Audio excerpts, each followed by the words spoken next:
have tested it. It's fine if you already tested it. I trust you. We just wanted to see how many people were on and if we can get some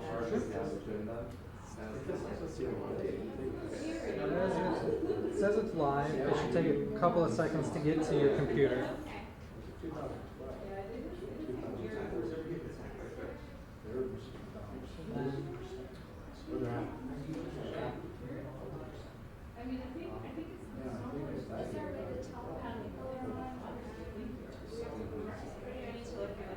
They were hurt, and the Deans was also really, really close. That was here. Which, Seattle? Yeah, it's Clark. Yeah, yeah.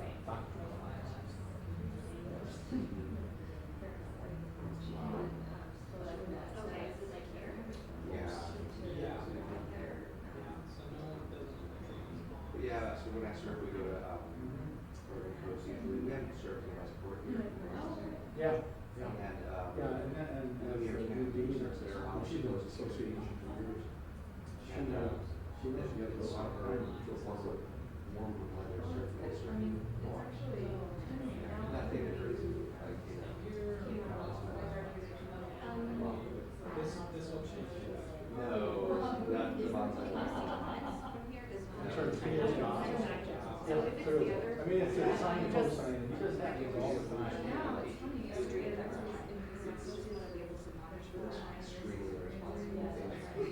Absolutely, all the demographics. Well, you know. So, is there not see this guy having a good? When I first heard all of this. Oh, you said it was like it. This guy, I was at the depression. Doing woodworking. It's severe. I just heard some cars. But, yeah, I was gonna say, yeah, I was surprised. And I guess I was. Yeah, the show is over. Yeah, it's just a big question. Yeah. Well, was he excited It's about, even close. Yeah, I like the comments. But we'll probably also get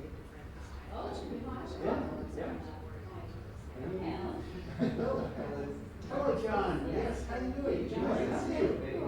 You have been. Oh, yeah, that's crazy to see it. I'm doing well, thank you. All kinds. So your Jackson States. You like it? Oh.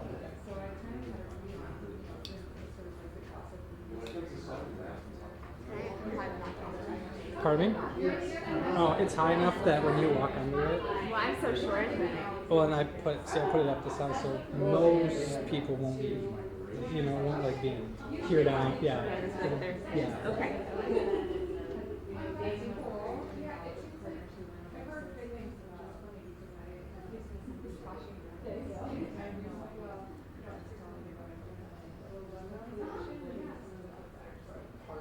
Oh, great. Yeah. No, I work pretty.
Well, it does happen. It does happen.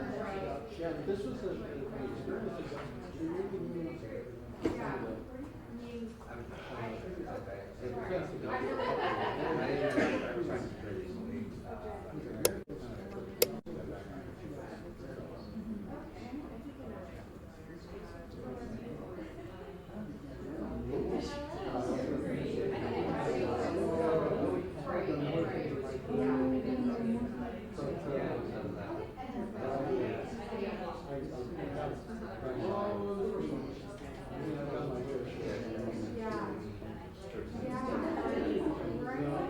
not personally.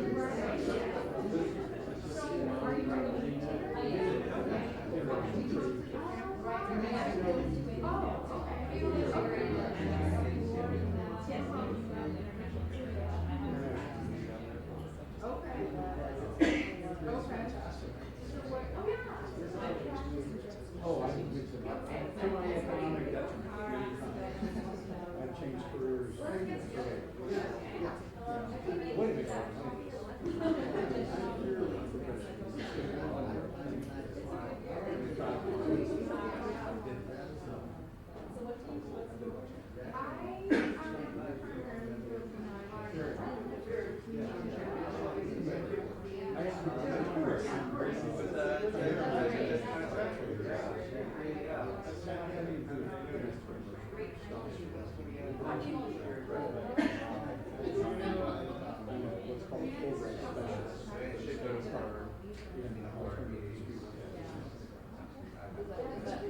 The full that's an unusual.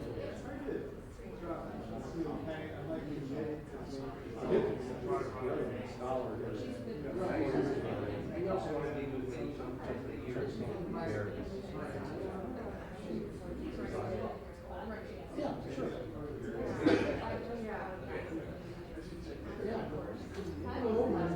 Okay.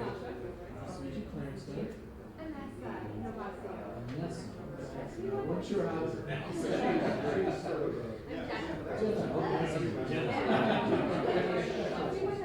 Bruce Jenner.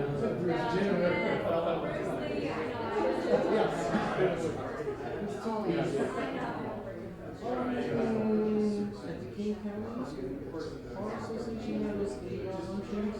Well, you know, how many days?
Do you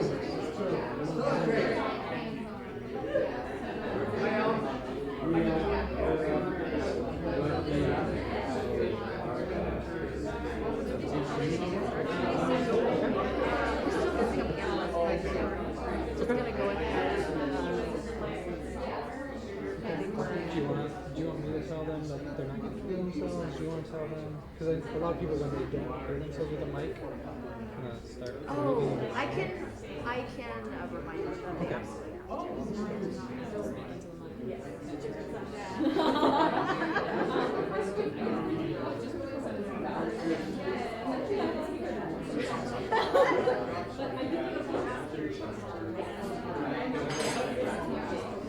No, I'll be very loosely moderating, so just letting people say their thoughts about it. Just kind of go how people feel kind of speak up, and then also however the speakers want to ask you, if you want to keep things more dynamic, or people asking questions during, you're going to say whether that's their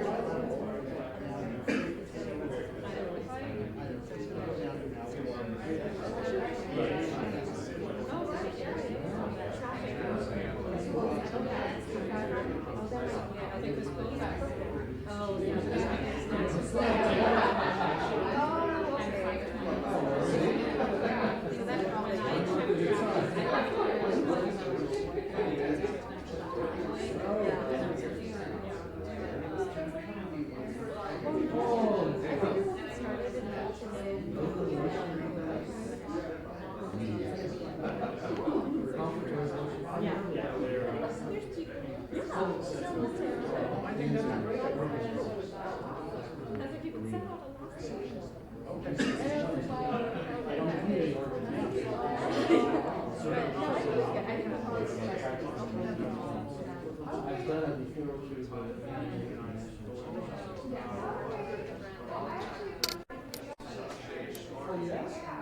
You're smart.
So hi everybody. Welcome to our first in our series this year of our membership events. ADR section puts on 4 membership events a year.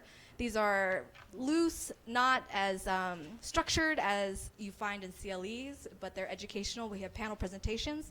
Today we're very lucky to have a really great set of panelists. I want to just say right now, we don't have speakers here, but the people online, the only way they can hear you is through the mic. So make sure to stick this really close to your face so that they can hear you.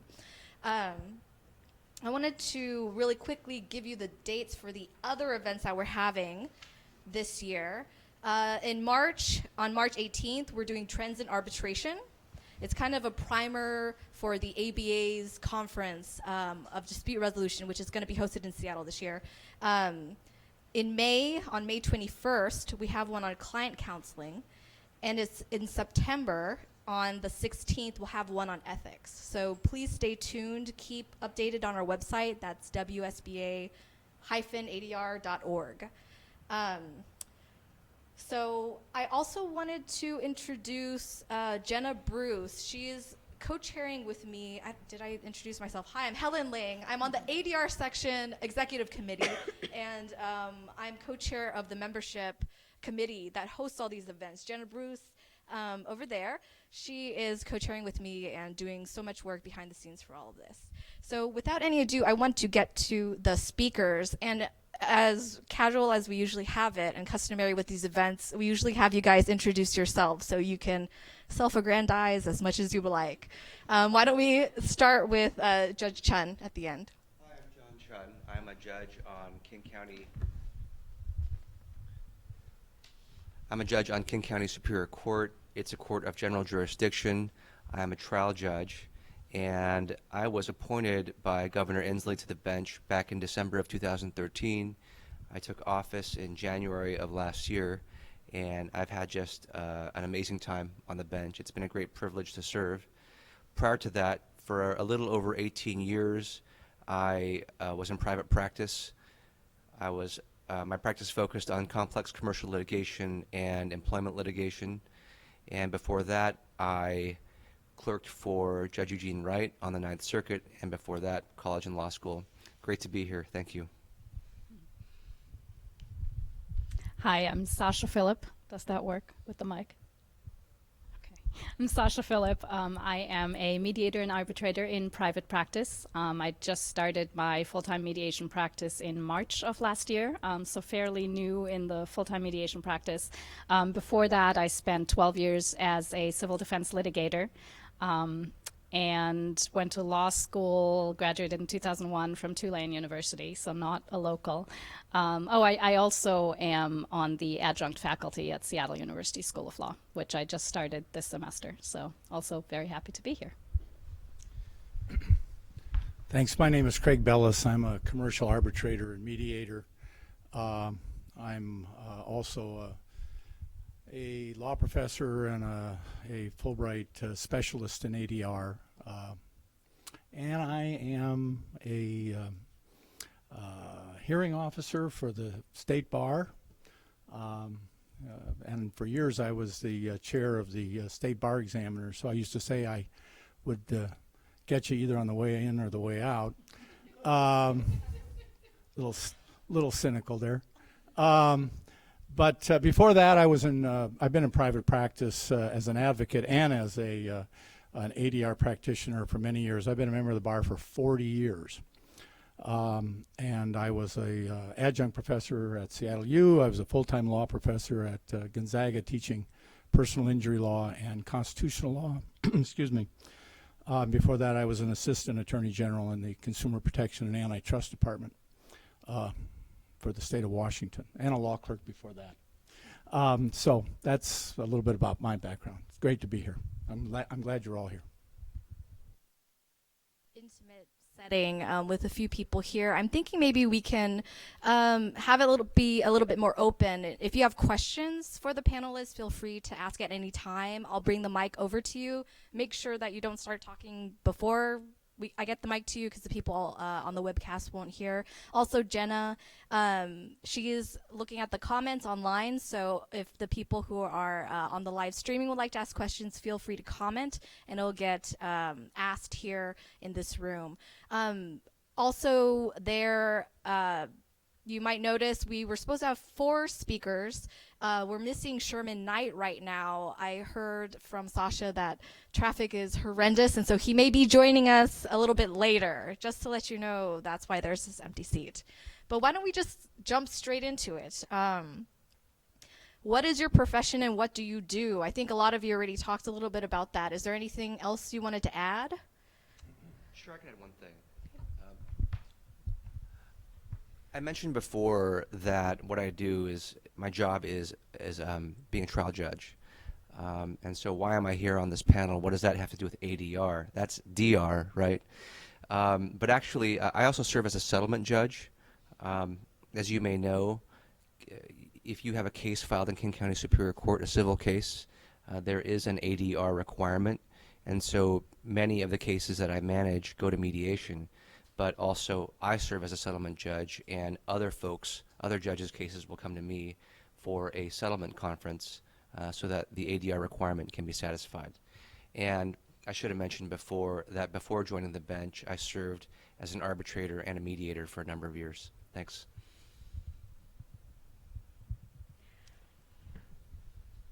So my primary practice is mediation and arbitration.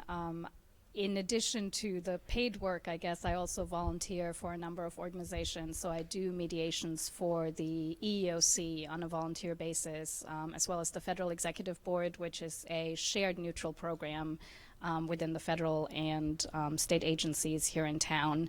I also volunteer for the King County Dispute Resolution Center and the Bellevue, City of Bellevue mediation program, which is also where I did a mediation practicum as I was quitting my litigation practice and transitioning into mediation. Yeah, in addition to, when I say that I'm a commercial arbitrator and a mediator, I do that in a number of different settings. I'm on the panel, or on the roster, I should say, of many different organizations to try to get experience and to do more work. The American Arbitration Association, FINRA, WIPO, ICC, CPR, ICDR. I do King County mandatory arbitrations. I do federal court 39-1 mediations and arbitrations. Plus, I'm on a number of boards of nonprofits, and in that setting, I seem to have a tendency to gravitate toward facilitating retreats for free. And so I do a lot of facilitation, and I moderate a lot of controversial get-togethers. I live on Vashon Island, where when any 10 people get together, we have 15 opinions. So that's mostly what I'm doing these days. One of our pretty generic questions that we gave you was, how does your job incorporate ADR? But I think the more interesting question is actually, why did you select within the ADR field? Why are you practicing in the way that you practice? And feel free to really get really basic with this, because we have lots of young attorneys, law students who are right at the beginning of their careers and kind of wondering these big questions as well. You know, it occurred to me early on in my career. I got involved in a big antitrust lawsuit when I was like 2 years or 1 year out of law school, and I was the plaintiff's attorney as the assistant attorney general. And we had months and months and years of litigation and motions and discovery and tens of thousands of documents and tens of thousands of pages of pleadings. And I thought, is this really the best way to be resolving this dispute? It certainly was the traditional way and the way we were taught in law school, because in law school we don't spend a lot of time, more now than they did, on alternative, or as some countries like to call it, appropriate forms of dispute resolution. And so it just started to occur to me, why can't this be more efficient time-wise? Why can't it cost everybody less in money and in anxiety and grief? There must be an alternative. So early on, it dawned on me that what I should do is I should work to try to look at disputes with a full toolkit. When people come into me, I don't default immediately to litigation. Litigation sometimes might be the appropriate route right off the bat, but a lot of times it's not. A lot of times it's other things. It's negotiation, it's mediation, it's arbitration, it's conciliation, whatever the case may be. And remember, you know, a good lawyer is there to help their client. And so after a few experiences like that, another big private antitrust lawsuit I had years later, that we eventually took to arbitration, a case that was scheduled to be before Judge Zille for 3 months of trial. We agreed to do a time clock arbitration in 1 week. And we actually got all the information we needed to get before the three arbitrator panel in 3 weeks. And we saved our clients a tremendous amount of time. And of course, we did away with the potential for appeal, which could have made the thing last another several years. So those are some of the reasons. Like I said, I practiced civil defense litigation for 12 years before becoming a mediator. And similar to Craig, I felt like it was a very inefficient way to resolve disputes. One case in particular comes to mind in which a plaintiff was asking for millions of dollars for a wrongful termination. And it occurred to me, as I took the case over from another attorney who'd been working on it for a while. It got transferred to my office, and it occurred to me fairly early on that it really wasn't about the money. It was about a lot of other things.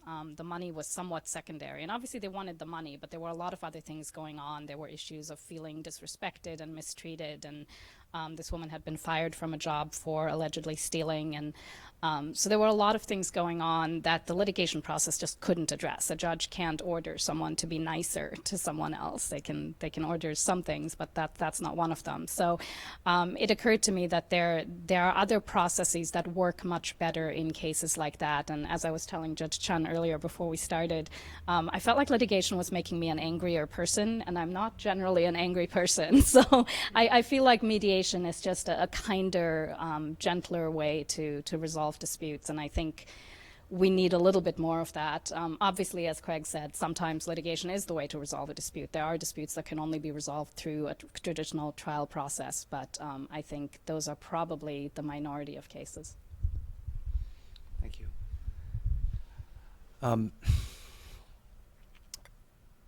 So I guess the question was why ADR? How did I get into it? Yeah.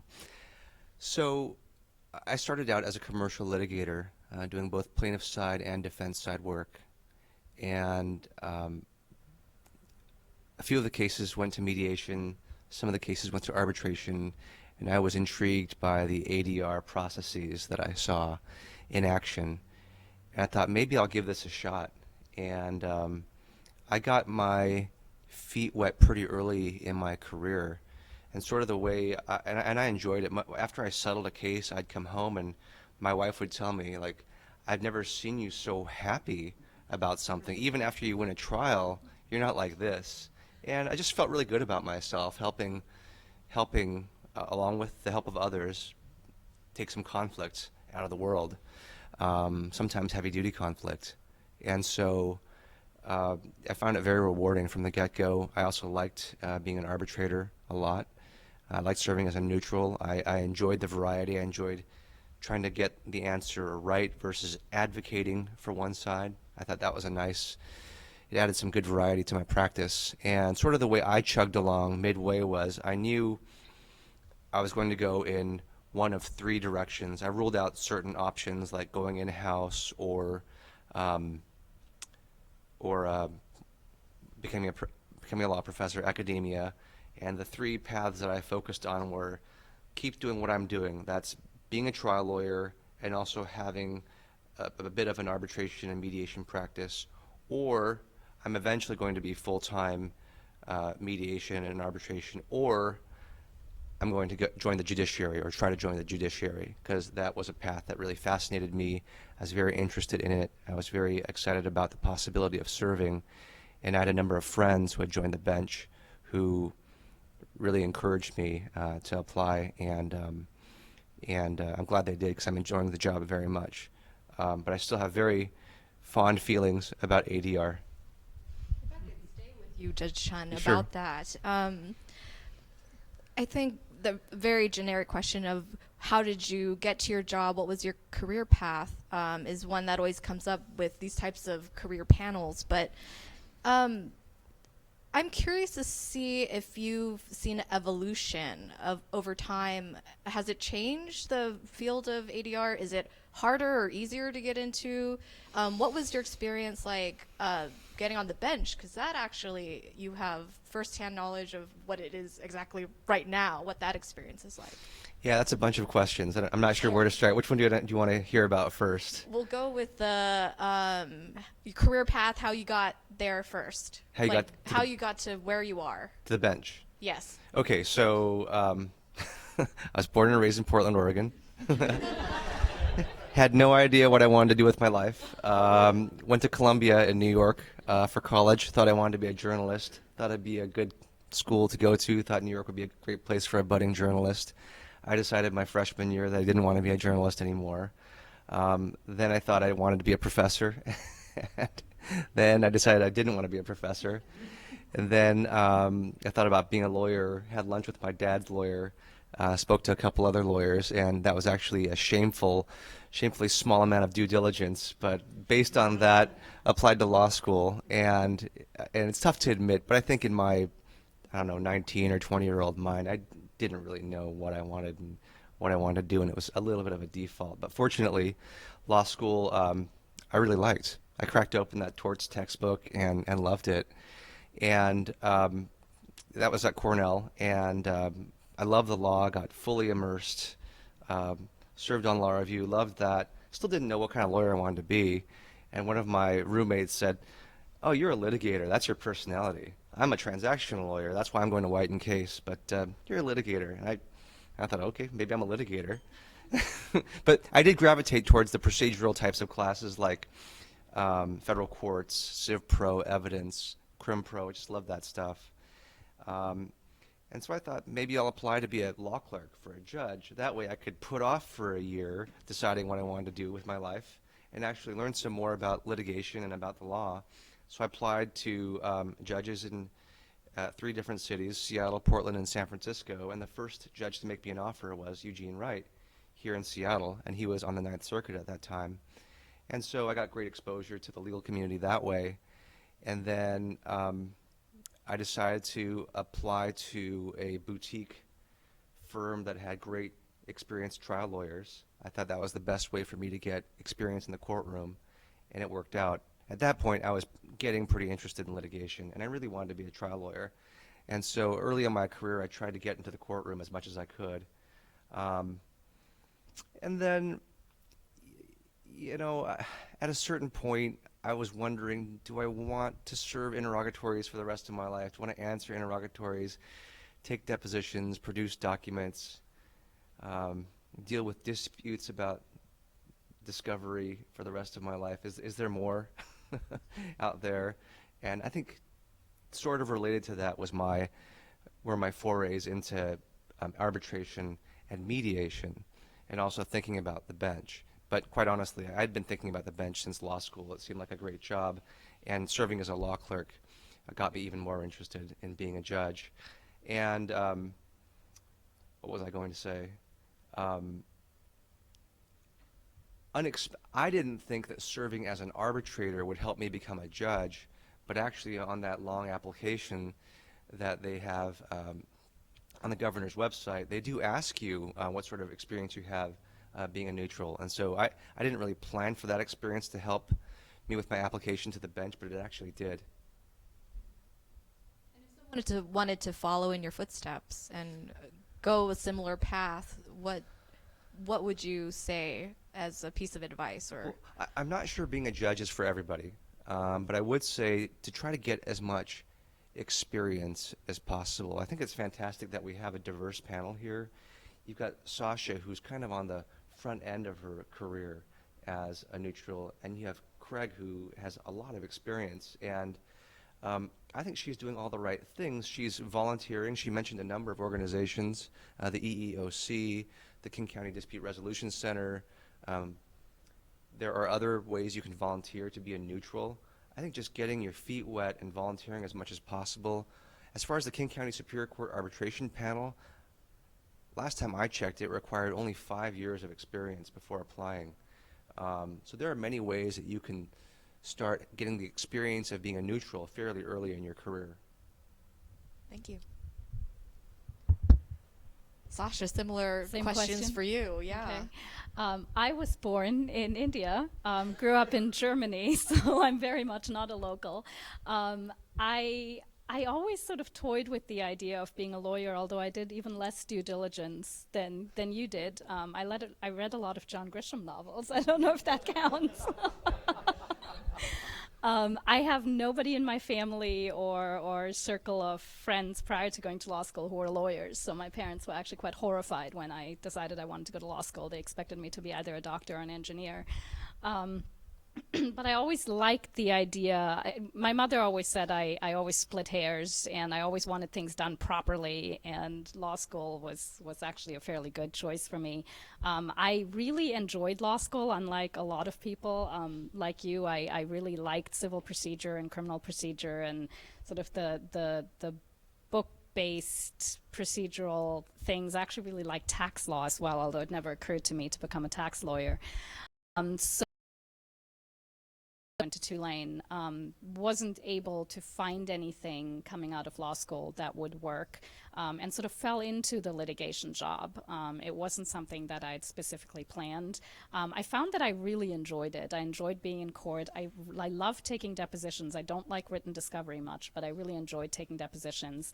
And in doing that, I found that I really liked talking to people, and I actually had deponents come up to me and say, "Oh, that wasn't such a bad experience. Thank you for making it so pleasant," which surprised me because I walked away thinking I got a lot more information than I expected to get. So I found that I found that I enjoyed that interaction, and I enjoyed hearing people's stories, which I think was in part what attracted me to mediation as well, because it does give you an opportunity to sit in a room with a person and hear their story and understand where they're coming from and find out how that factors into what the resolution of a case might look like.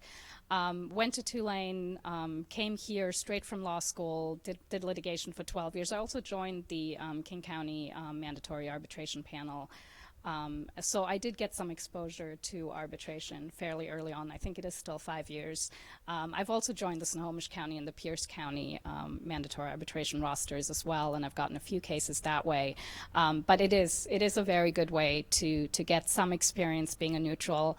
And yes, there are lots of organizations out there that are looking for volunteers. If you're trying to get into mediation, not a lot of paid opportunities until you have a lot of experience, but certainly if you're just trying to get your feet wet and get a little bit of experience in what it feels like to be sitting in that chair as a neutral, those are great ways to do it. How did you know you had enough experience to make that jump? I still don't.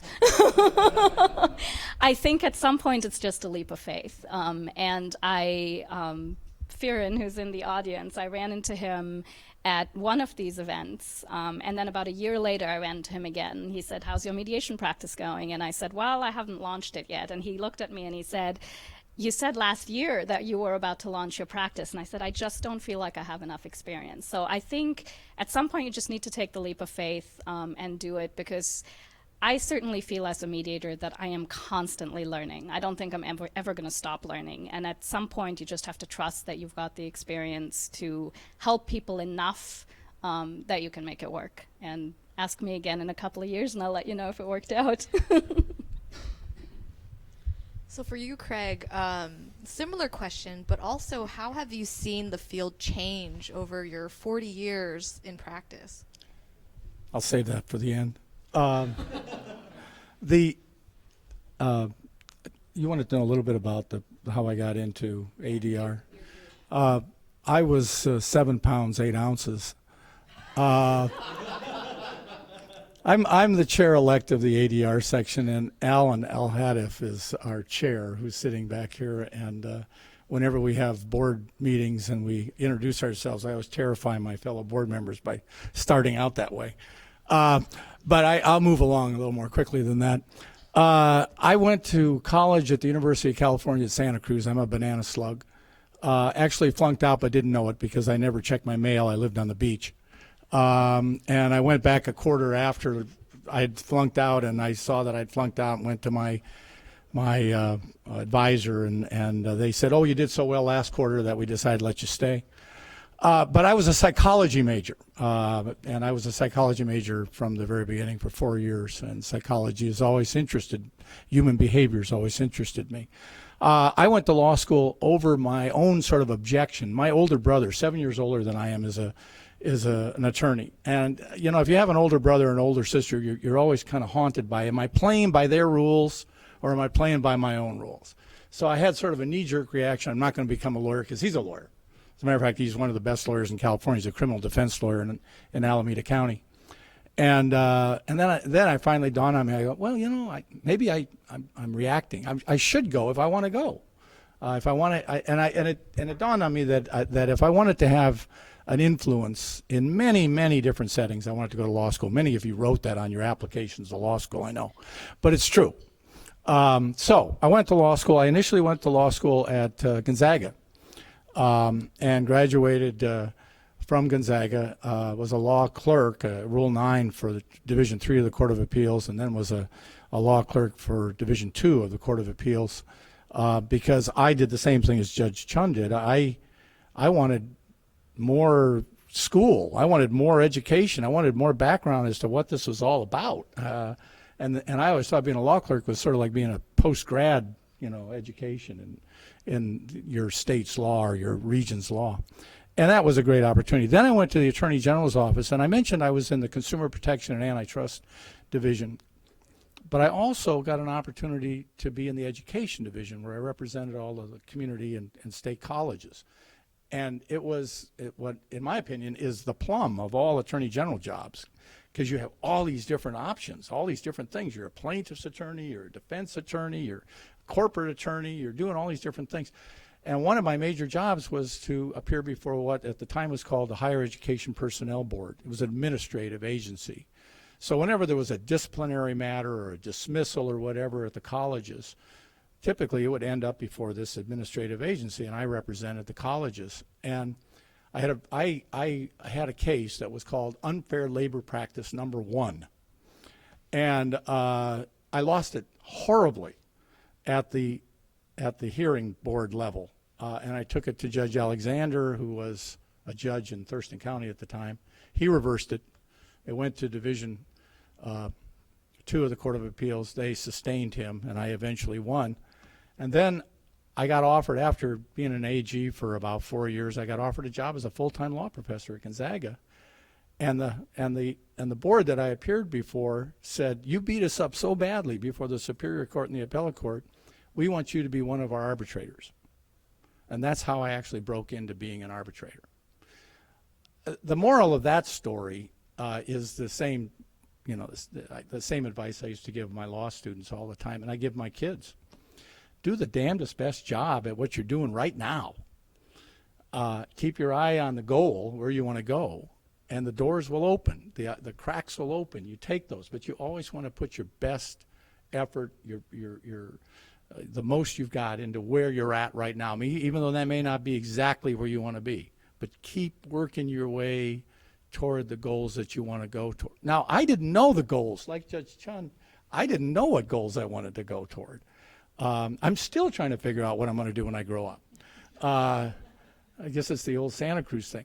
But after I taught for 8.5 years at Gonzaga, teaching torts and constitutional law, I got an opportunity. I got a full scholarship at Berkeley, at Bolt Hall, to get an LLM in international practice.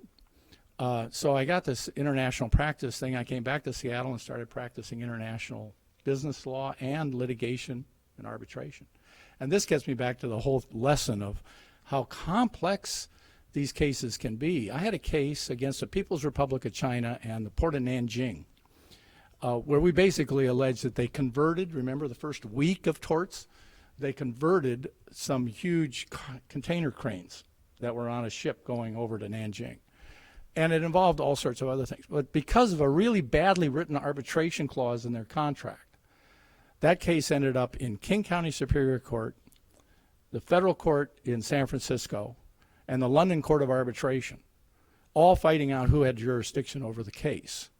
And my prayer was that we could settle this thing and we could move into one, preferably the arbitration. But just fighting over in all these three forums over years against some of the best law firms in San Francisco and Seattle taught me that there's got to be a better way, especially with regards to international. International disputes you do not want to litigate. As a matter of fact, international disputes you don't want to arbitrate. You want to mediate. You want to negotiate. They are so time-consuming and expensive. So that's sort of, and then I just started building. I started getting on different panels. Like I mentioned, these different these rosters. I slowly got on those.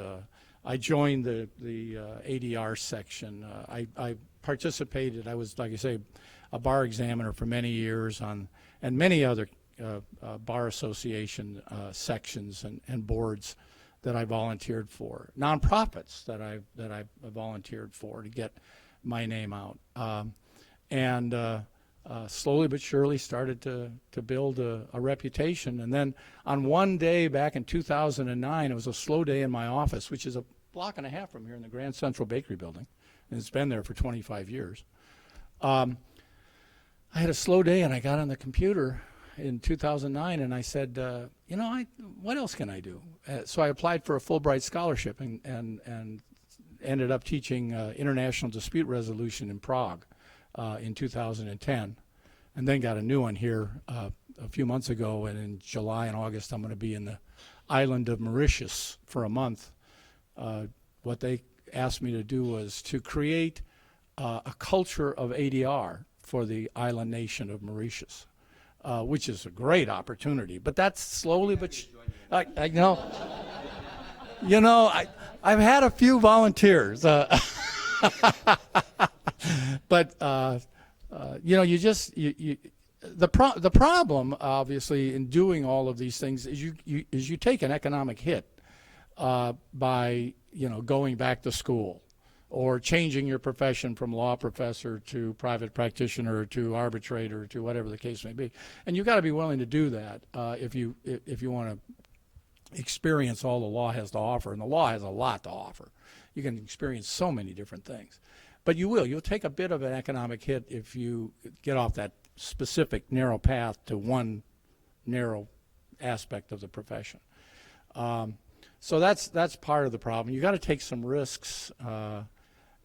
And I encourage you to do a lot of volunteer work and join various organizations related to arbitration or mediation, or any other forms of ADR, and keep looking for those. So, I've got a question. Yeah. I'd like to express something about what the ADR section is doing with regard to that question you just asked. I want to get on the channel of the web people.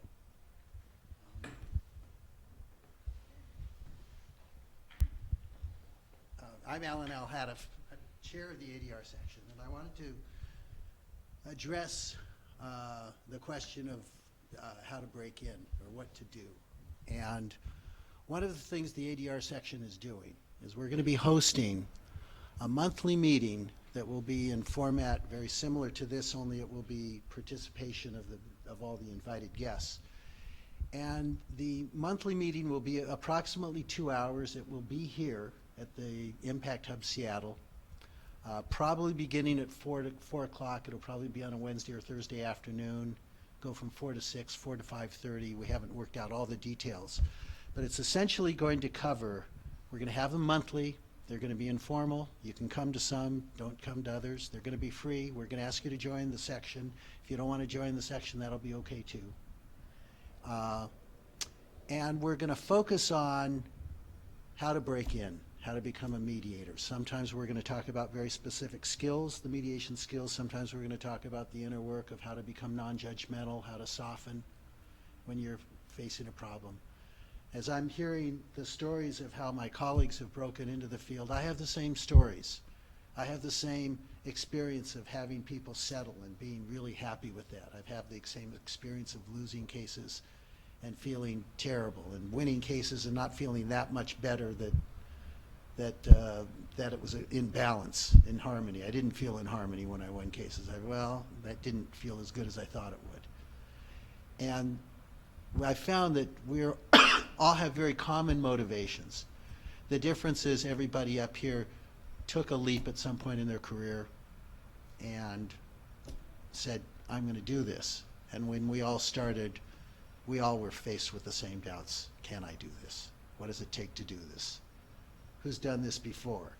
And one of the differences in the field is when I started 30 years ago, nobody had done it before. They'd done other things before, but they hadn't been doing things so-called mediation. And now, it's 30 years later, most of the mediators are my age. And we started, they were always my age. They were my age 30 years ago, and now they're the same people. So what the ADR section is trying to do is to help create a way for people to break in, for younger lawyers to break in, for younger people to break in, what it takes. And what we're trying to do is create a setting where like-minded people will come together, where we're not going to run into the resistance of, is it a good idea or not? You wouldn't be here unless you thought it was a good idea. We're not going to be talking about philosophically whether it's a good idea. We're going to start from what are the skills necessary? What is the mindset necessary? How can we create a community where we can be supportive of each other getting in? And so this is one of the big steps, and I simply wanted to present it to you. How important it is for you to sign in tonight so that we have your email address, because our first set of invited guests will be you. So you're all invited, and it's both free and it's not for CLEs. It's for, if you're interested in the topic, we're going to try to put together something rather interesting to present the topic, and the people that are going to be there are going to be just like us, if it's not us. And I'm thrilled to be part of this group and happy to be here tonight. Thank you. That's what I wanted to say. Can I add anything? We are tremendously privileged to have Alan on our committee, our section, and as chair of our section. You ask anybody who's been in this profession, be they arbitrator, mediator, litigator, judge, who are the pioneers in the area of ADR in Seattle, and there will always be 3, 4, 5 names that will come up, and then Alan's name will always be one of them. So we're really honored to have him. I think one of the Judge Chen. Add on to absolutely. that. I have to add on to that sentiment about Alan. I was happy to see him here tonight. I didn't know if he'd be here, but he's the one who taught me how to mediate. I took his course, like I don't know how many years ago, many years ago. Anyway, great to see you. Thank you. I'm honored. And going along those lines, there's a lot of young attorneys, law students who are soaking up all this information and just wanting to know about your backgrounds. Do you have advice to them about what it's like now? Is there any information that you could give them even on how the landscape of ADR has changed? Like, were attorneys not as open to it in the beginning? Do you see it picking up more steam now, especially now that there's mandatory ADR components? Nobody reached for it. I'll reach for it. Yeah, I think clearly. I mean, there's more ADR taught in the law schools and the clinics in the law schools, so there's more exposure there. Back, 40 years ago when you got out of law school, when you were in law school, if you weren't a litigator, you weren't a lawyer. And that's not 100% true, but almost. And now I think that you've got, you have, when I taught, and I still teach, I think it's Fordham University puts out a report every year as to what to expect from students. The theory being what's their attitudes toward different things? How do they learn differently? How do they deal with each other differently? That sort of thing. And I think what you've got is you've got a few generations that are much more collaborative than perhaps my generation was. So there might be more of an appeal to the sense that ADR makes over just knee-jerk, again, litigation.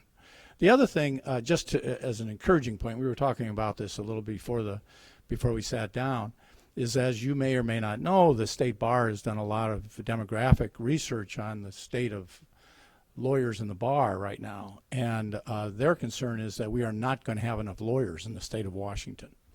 If you haven't heard that, it comes as a shock, because any man or woman on the street would look at you and say, you do live in Washington and you've been smoking something. But it's true. They finally convinced me that there are a lot of people my age and Alan's age who are nearing and maybe cutting back a little bit on their practice. So whereas you may have had, especially in the international arbitration area, the international arbitrators are all known as the old men, the old European men. They're the same Swiss and German guys who, you always go to for these international arbitrations. There's less and less of that. There's younger people coming in, and the arbitrators and mediators are developing their reputations at earlier ages, in my opinion. They're not all senior citizens. white-haired or white-bearded individuals. So that's some encouragement for you. You will not have to deal with quite the number of the old guard. You'll be moving up more quickly. I don't have the experience that Craig has, but I would certainly second that. In teaching this semester, I found out a couple of days ago, actually, that Seattle University is going to start teaching dispute resolution, rolling that into their first-year classes, which is, I think, very exciting because, as you were saying, there are younger people. It's nice to create that culture of dispute resolution as opposed to litigation earlier in the law school career, because I think law school teaches us all to think very linearly, to take a position and be able to defend it. Being able to also put yourself in the other person's shoes and learning how to incorporate that into your practice, I think, can be very helpful. And I think that's certainly something that we can talk about in those monthly meetings, because I think the goal is to encourage younger attorneys to be able to talk to each other, to be able to help each other with their cases and resolving those cases, as opposed to going to the white-bearded mediators necessarily to help resolve their disputes, to be able to help each other do that in a more proactive way. Thanks. And as far as the evolution of ADR, I think enough's been said. I guess I'd like to, because you're asking for advice a little bit, and I'd like to touch upon something that both Ellen and Craig said. They caught two elements of a concept that I want to talk about. Craig talked about the risk of the economic hit, and Ellen talked about taking a leap. And so we're talking about risk. And for me, I think one of the saddest things is when somebody doesn't follow their heart, for lack of a better expression, and do something that they really want to do that's consistent with their true self for something else, like more security. And I think sometimes folks need a reality check. I think you might be at a cocktail party and you kind of get swept up in a conversation with certain people, and you're talking about whether or not you should get a Wolf or a Viking stove versus a stove you can get at Lowe's, and really, how much joy is that more expensive stove going to add to your life? But I've heard conversations like that where they're discussed like Gucci purses and fancy cars, which are all very nice, but I had to have a discussion with myself as how much do I really need? Once I've got enough to eat, once I can help feed my family, take care of them, we're all housed, basic needs are met. At what point does the extra money just not really mean all that much? I mean, you've all passed the bar exam, you've all went to law school, you're all here making some sacrifice to be here on a weeknight. In all likelihood, you could be successful at whatever you want to do. If you're feeling that fear, things might not be as risky as you might think, because you already have a demonstrated ability and commitment to your career that things are probably looking pretty good no matter what you try. So I just want to reiterate that I think great things can happen when you take that leap and follow your heart. And I would echo that as well. I think a lot of times when younger lawyers ask, how do I break into mediation, the response tends to be, you can't make a living as a mediator. And that's obviously not true. We've got Craig here who clearly is making a living as a mediator. There are lots of mediators out there that do, but the response I tend to have is, what do you mean by a living? Do you mean the Gucci purse and the Viking stove, or do you mean having a roof over your head and being able to feed yourself and doing something that you're really passionate about? And if it's the latter, then absolutely you can make a living as a mediator. Do we have any questions from those online or those here? I was just curious if you think that doing those week-long mediation trainings is a necessary first step, or if you can break in without having to put out that money.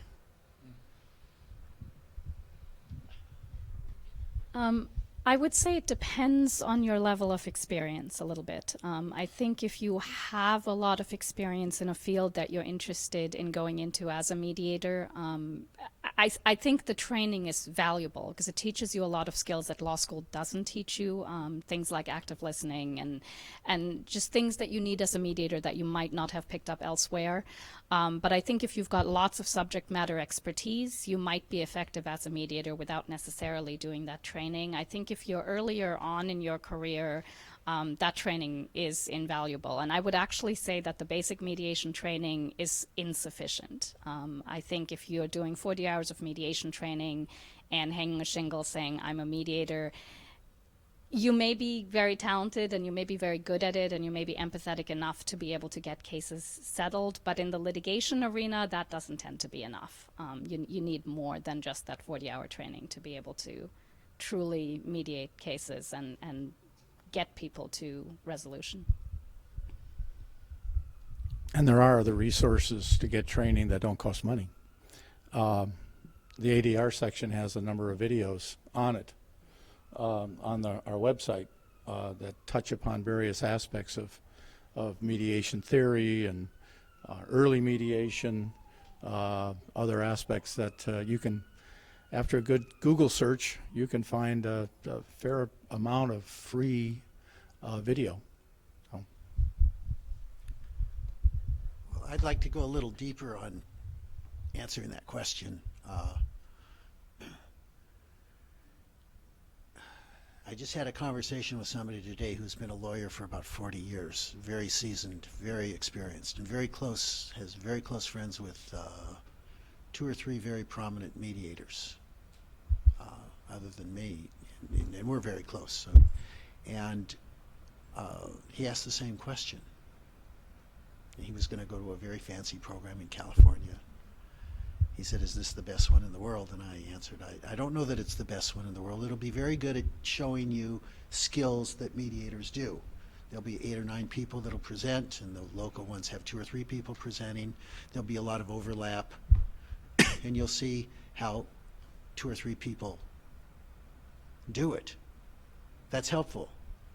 It doesn't answer how you get to neutral within. It doesn't remind you of that each of you, you've been mediators in settings your whole life. Everybody in this room has 2 parents. Whether you knew them or not, whether they were together, you've all been in situations where there was somebody here and somebody there, and it was in your interest or your desire for them to resolve, and they weren't listening to you in terms of allowing you to tell them what to do. That's what mediators are. We've got 2 people that we want them to resolve, and they're not listening to us. They're not coming to us for us to tell them what to do. So my sense is that can be very useful. If you do it too early and you don't get a chance to get some experience within a year or so after, you'll find it of less use.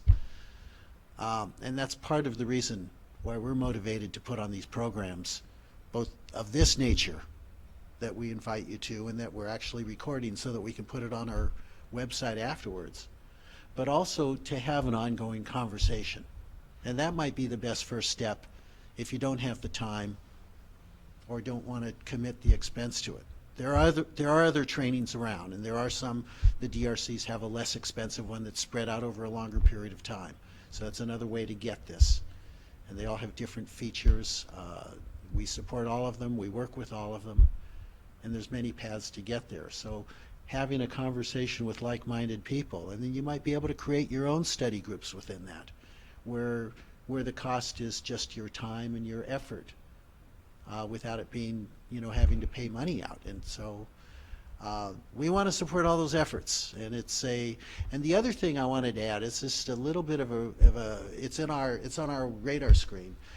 You're part of a new generation. The mediation styles and skills that have been developed, that are being taught currently, were all created by baby boomers, for baby boomers. We were the fat of the population curve. They're strategies that work for us. I don't know if your generation is more collaborative. I think it's more practical about the costs of conflict and not wanting to engage in them. And our generation was more willing to engage in them, and more probably anti-authoritarian when we broke in. Now your authority, you've got Google you can go to and find out anything you want. We had old people that we didn't trust. So we didn't have Google. We had our own experience to go to, and we had a big enough community of ourselves that we could find support in there. And we were the generation of, wealthy lawyers. I mean, we're lots of opportunity. You're the generation of that opportunity isn't there anymore. You don't have 9 jobs clamoring for your skills when you come out of law school. You got one job if you're lucky. And my sense is that we're going to see new ways of mediating that are developed that we don't know about yet. And what we're trying to do in the ADR section is to help usher that in. We're not trying to sell anything. We're not trying to promote anything. We're not trying to say this is the best way or the only way. We're trying to bring together people that are kind of interested in that growth, which I'm finding as much excitement being with this group of people, like the people you have in our panel, as I was when I started mediating cases and finding all these happy settlers. It was a way different experience than when I was trying cases or when I was, just negotiating cases, and then they would settle, and I found mediation opened up a new way of relating to the law and to my colleagues. And I suspect that same thing can happen. I'm more than suspected, I'm betting on it. I'm putting my efforts into that, not knowing what will be created out of that. So, thank you. I saw a few questions. I just wanted to say that on the back of Alan's comment, the DRC, the King County DRC, has a scholarship for their basic mediation training and also their more advanced practicum. We had another question. Thank you. This goes towards what you were speaking about, Alan. I'm just curious. It seems like many of the mediators who are in this business and doing well have a lot of experience as a litigator, at least 10 years, 20 years, sometimes 25, 30 years. And I'm just curious whether you think I can see the benefit of being a trial attorney and having that perspective. Do you think that, and maybe Sasha, you have some insight on this too, but do you think that that is going to be necessary in the the changing market and the way that ADR is changing, or do you think that how much experience is enough experience, or I guess, yeah, I'm curious to hear your thoughts on that. Well, I'll start with that because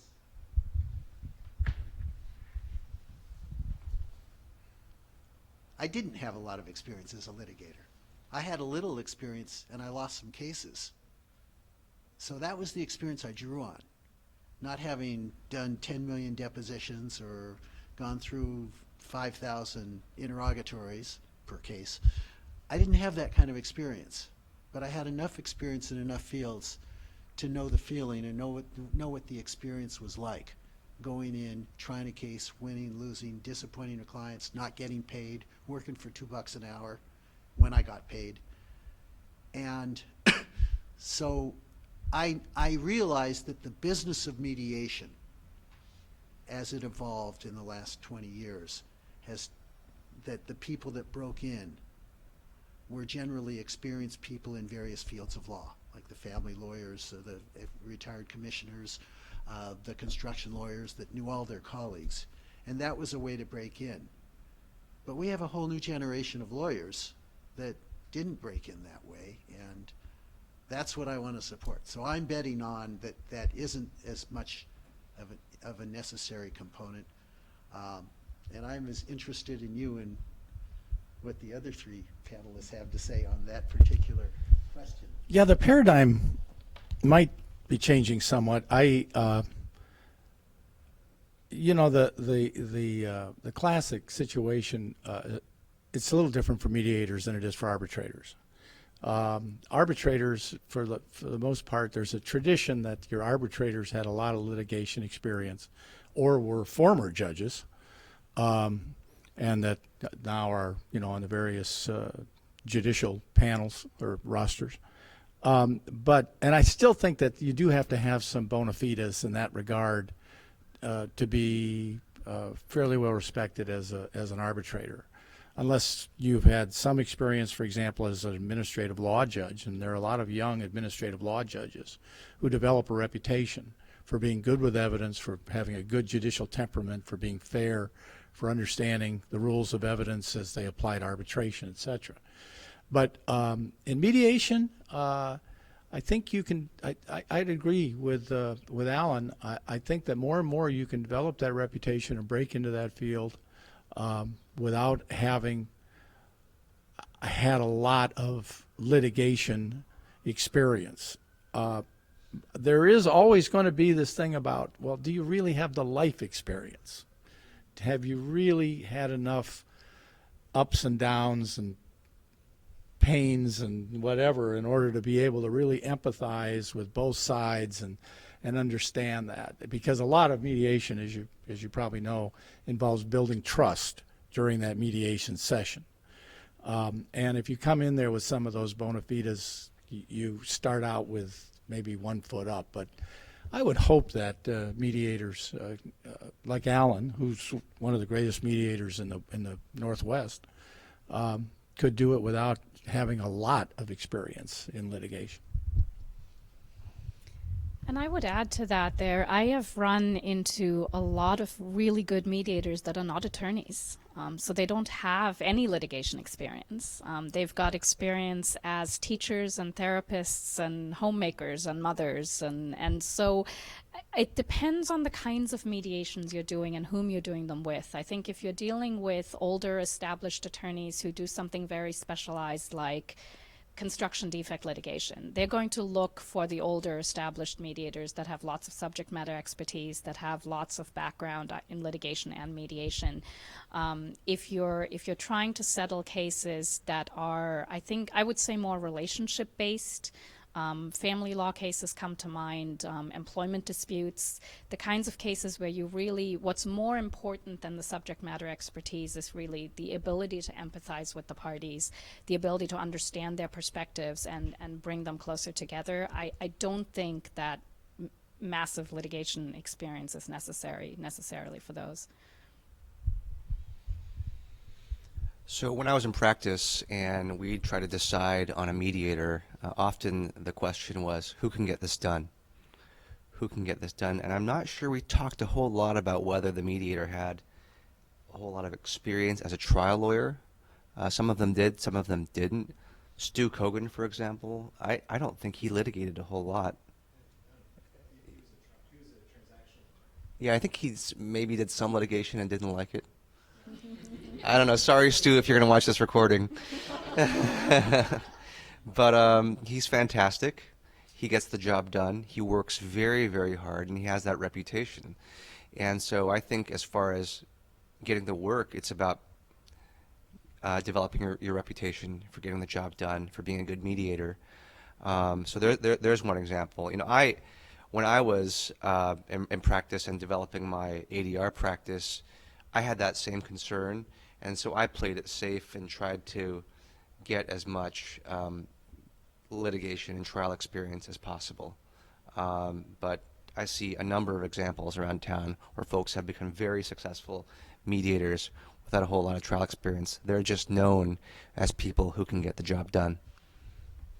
Do we have another question over there? Did you want to pass the mic? So, Craig, about the demographic, I was wondering what effect that'll have, though, on the mediation community, just in terms of attorneys retiring and sort of thinking, as part of retirement, maybe I'll become a mediator. That's a good question. There are a number of what I'm banking on, and I think what a number of people are banking on is that there are a number of arbitrators and mediators already in that age group who are going to start to transition out of even doing that. Undoubtedly there will be people, in the middle ranks that will attempt to replace those individuals. But I think the opportunities will grow all the way through the the ranks, to the newest attorneys, to the mid-level, attorneys in terms of their experience, because you will have individuals. I mean, if you look at some of the judicial arbitrators and mediators, some of those individuals are not youngsters, and I won't name any names, but I know a number of them are probably on the verge of totally retiring. And those are big names. Those people handle a lot of cases. So I think there'll start being more room. Having just had lunch with one of those lawyers today, I invited him to come tonight, and he couldn't come tonight, but I invited him to come to our sessions, and he was wildly enthusiastic. And the opportunity that I see, and I want to say this to every one of you here tonight, is turn those people into your best friends, because they're the ones that are going to help you break in. And what you're going to do for them is you're going to help connect them with a new generation of lawyers, which they are not connected to at all. And that's where I see building a community. I've known from the beginning of time that the more mediation there is and the more mediators there were, the better it would be for me. I never thought about market share. I never thought about how much percentage. I never even thought about that I would like restaurants when they open. They want to be in the top 3 restaurants when people thinking about going to whatever kind of restaurant it is. I never even thought about that, because I know if it doesn't grow, if it doesn't become widely used, my future is not assured. It can't work out for me unless it is a shared experience. And that's what my generation has discovered. And it's something that, so when I see people that want to break into it, and their motivation, if their motivation is to simply generate more income or not have to try cases, I can't tell you how many times I've said in a training session, you ain't the first 50-year-old lawyer that discovered they didn't want to try cases anymore.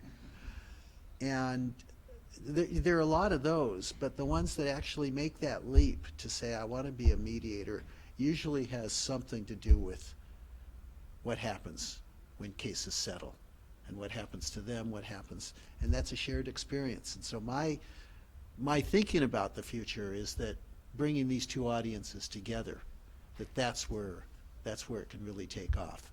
One of the things that I try to say to, and I say this mostly to family law lawyers because it really has great applicability, start using each other as mediators.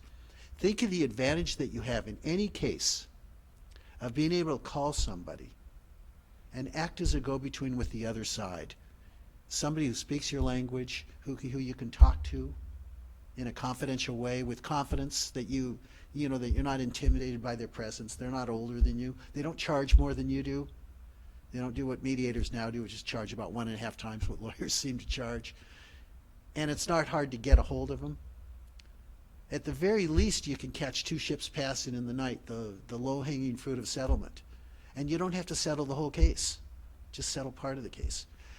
If you think about mediation in that way, it's a much broader mediation than what we call the summit conference at the end of the case, that only happens when you can bring everybody together and their grandmother and the horse they rode in on in their insurance company with authority to settle for the limits of the all those things that are very, very difficult to put together. And half the lawyers in the world aren't even going to want to go into that effort until discovery is complete. So if you view mediation that way, yeah, that's a business that's hard to break into. But if you view mediation as a problem-solving approach, let's see what we can sort out before we get too much further into this. Now we're talking about a process that you're much more in tune with. And my sense is that that's where the future is. So that's what we're trying to anticipate, and why you as participants are as valuable to us as all the mediators in the world that are also willing to sort of participate and see where this is going. So that's my take on it, and I think that's playing out. We're seeing it happen, but it hasn't happened yet. But we have to start with an idea, then we build the community, then we build allegiances, alliances, work with other sections of the bar, and that's where That's where I see the big opportunity right now. So we're running over, but I think we can all agree that this has been a really great and informative panel. I want to thank all of you, and Alan too, for being our impromptu fourth panelist, for coming and speaking with us. A lot of the information is really invaluable coming from your personal experiences. I suggest that you give everybody here a last word. Oh, absolutely. Does if anyone has a last word? Does anyone have a last word? Oh, I'll say something. Do you want to start?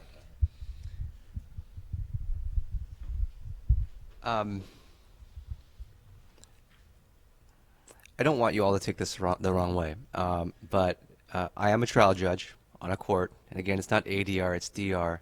And as Craig mentioned before, I think there does need to be a place for litigation in an open court before the public. I think there are cases that need to be out there in the public eye, tried there, sometimes before a jury. And I wanted to just say that because that's what I chose to do. That was my path. But I still have very warm feelings about ADR. I still serve as a settlement judge, and I'm still very bullish on the process. Last night I was speaking at a KCBA Labor and Employment Law Section meeting, and somebody asked me, you know, Judge Chun, when in a case should people think about settling? That's a common question. And my answer is usually, you know, I think people should at least think about trying to settle early in a case. People should try to get dug in and figure the case out, the facts and the law, as early as possible. Not only will that make you a better trial lawyer and a better litigator, I mean, if you don't know how to steer that ship early towards trial, you're in trouble. And so I think good lawyers get prepared early, but I also think that if you're up to speed early, then you can make a good call as to whether or not you should start thinking about mediation.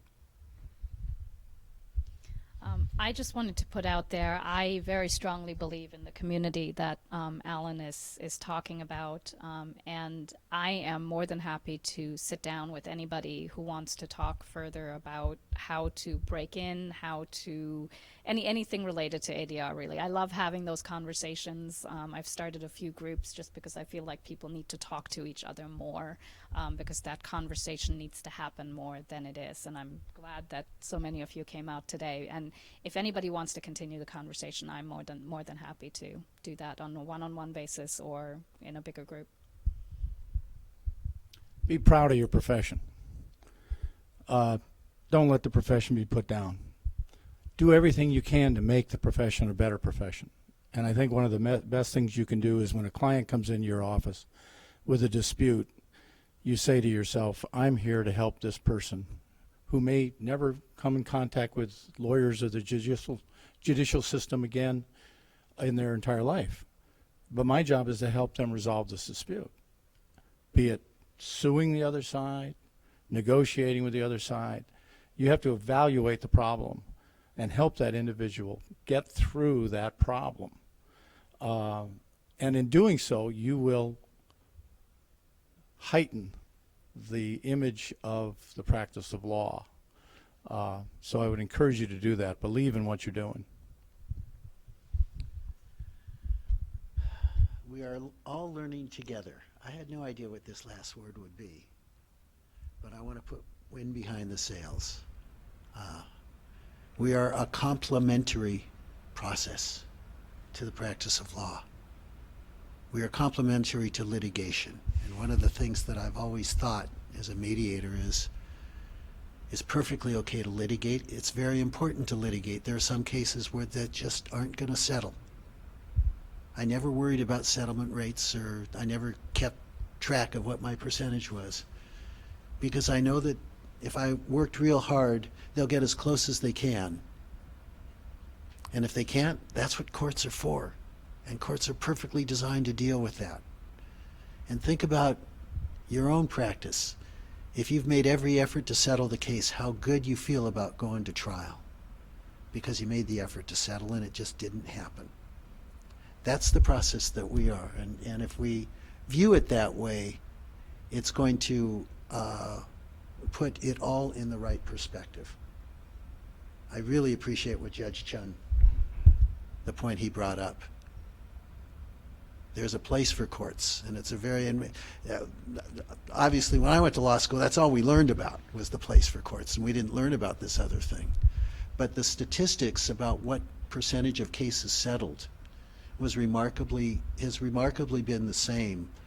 There was a University of Chicago study in 1970 that said 1% of all cases go to trial. There have been statistics like this. They're a bit hard to come by, but the King County Superior Court has kept records of this, and in the 80s there was a study, 1% of cases go to trial. In about 2005, 1% of cases go to trial. It's been remarkably consistent. So the fact of the matter is, lawyers are in the case settlement business as much as they're in the litigation business. And what we do is we help with that part of the equation. So, thank you. Thank you. Thank you so much. We have a gift for each one of your panelists. Just little chocolates. Let's give them a round of applause for giving their time.